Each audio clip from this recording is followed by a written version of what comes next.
Hello friends, welcome to my channel. Today we gonna talk about how often should a man ejaculate, but before that hit the subscribe button, turn the notification bell so you'll get notified when I post a new awesome video. So, a comprehensive 2016 study, the one that launched all the headlines, of nearly 32,000 males between 1992 and 2010 suggests that frequent ejaculation may lower the risk of prostate cancer. However, more research is needed before we can know this for sure.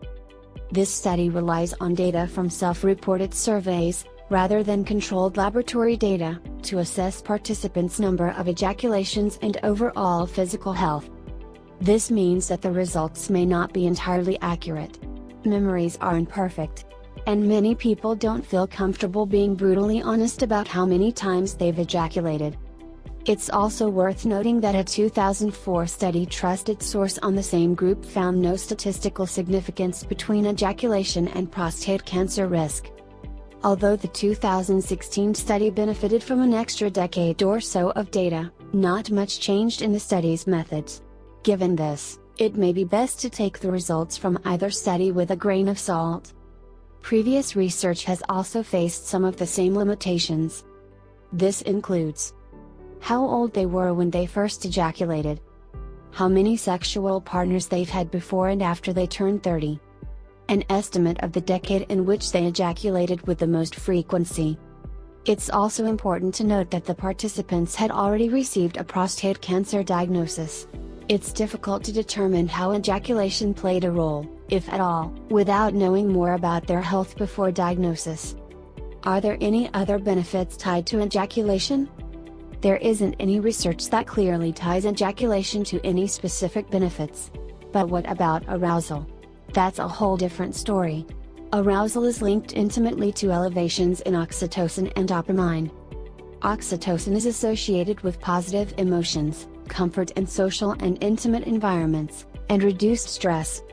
Dopamine is also associated trusted source with positive emotions. Simply put, this temporary increase can make you feel good. It may even increase your motivation trusted source to do other things that make you feel happy or productive.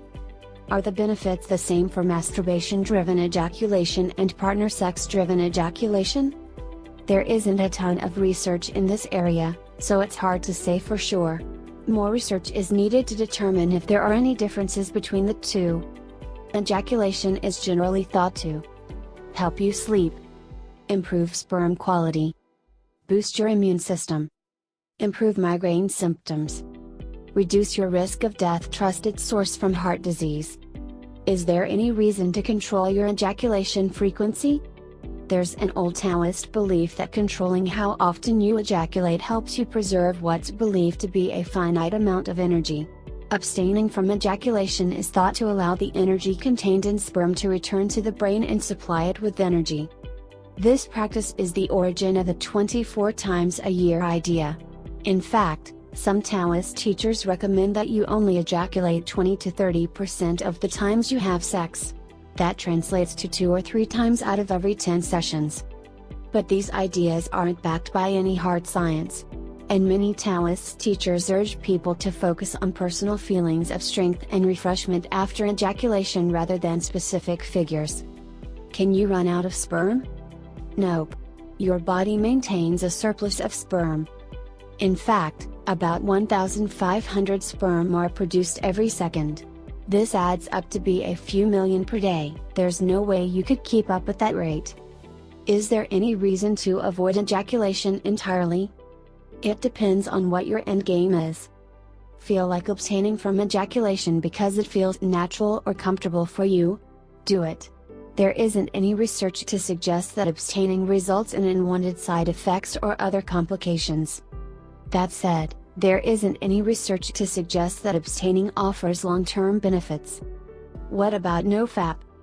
Although many people associate the Nofap ideology with masturbation, some people choose to abstain from any form of ejaculation, such as through partner sex, as part of this practice. The overall goal may vary from person to person, but it's typically seen as a way to reboot. Some people believe that refraining from ejaculation helps keep your testosterone levels balanced, but there isn't any clinical research to support this. This misguided belief stems from research on extended periods of low testosterone as a result of an underlying medical condition. Masturbation alone won't affect your overall testosterone levels. What happens to sperm if they aren't ejaculated? Whether or not you ejaculate has zero effect on your overall sex drive or fertility. Unused sperm cells are simply reabsorbed by your body or released via nocturnal emissions. Although wet dreams are most common during puberty, they can happen at any time. Thanks for watching. Like, share and subscribe. See you on the next video.